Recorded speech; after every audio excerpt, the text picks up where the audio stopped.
So, yes, hello, the Midwest. Thank you, represent. I'm from Indiana. Oh. Yes, via the South Side of Chicago. So, also have a place there. Yes.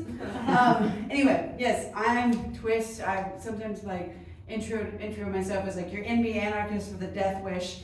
And there's something a little bit about like sometimes a little bit anarchist, and other times like we need a little bit more order, maybe a little bit more of a Marxist. I don't know. Either way, like it's just a lot of anger, and I hate this place. I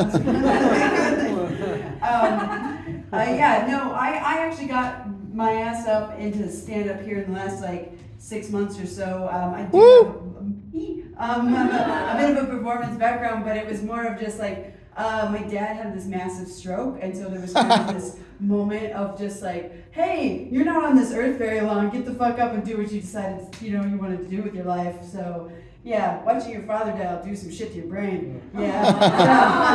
And on top of it, like, you really can't even move, so, it's just like, the true I love you is the huggies wipe up the ass. I think that, so. Yeah, no, that's just something I feel like we're watching, like the boomers are dying or retiring, COVID and just age, and like no one's planned any of the like, how are we gonna fill this gap? That's a giant generation of people, and now we're just like, no, we're fine, and yeah, no one wants to work. Have you worked before? Like, go fuck yourself. Like, no one ever wanted to work. Like, right. What? And so how I landed on Twist was I really couldn't say my name as a kid. I was Christy. It's a dead name myself, but and so I said Twisty. And so when I came out as non-binary, I was like, well, we have to sound a little bit more grown up, and the Y is just a little bit too much. So we're not going to be cutesy wootsy about it. I'm Twist. And I was just thinking about that with like, I've experienced a lot of mental health stuff throughout my life, including psychosis 3 times. So that's a lot.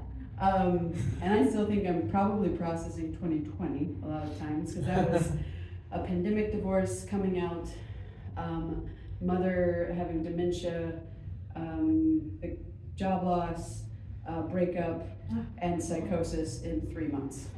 And that was my March. Yeah. They closed all the theaters. I was working in theater at the time, and it was just like I was like, okay, so everything you work a life for doesn't exist anymore. Go. And so no, I've done the stalker thing. Oh my god. Yeah, the divorce. That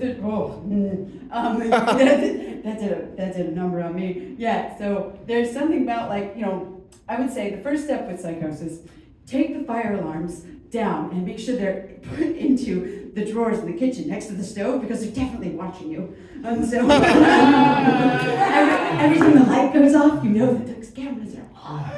So you have to hide the fire alarms next to the stove. And then second thing is for surviving psychosis is open the window. Definitely lock all the doors from the inside so that no one can get into your apartment, and climb out the window. But put a garbage can down there so you can get back in the window.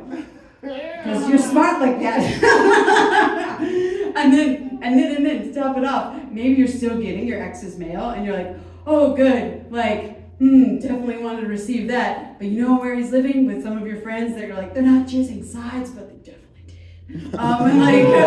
And then you're like, but for some reason you saw a homeless man with no shoes and you did nothing, so that you feel really guilty, and you're like, okay, well, he got his mail, I have to deliver his mail without my shoes on through the alleys of Chicago. In the dark, and then I have to convince him that I need to sleep in the backyard as a charity event. Because you're fine, and everything is fine, and it's 2020, and we're all good here. I should write a play or something about that. And then there's something else I find really like interesting about like, I was going back to the names. I had a German art teacher, Beate Geisler. And she was just so just so German. She'd be out so often like this, and it's very nice, and so little put the cards and do the documentary photos is so good. And then she's like, but this is before you actually get to know her, and she's calling roll for the class, and she gets to a name and she just like stops, and you're like, she's like, Jesus? Is Jesus in the room? And she's just like, she thinks she's asking if God is in the room because he's not.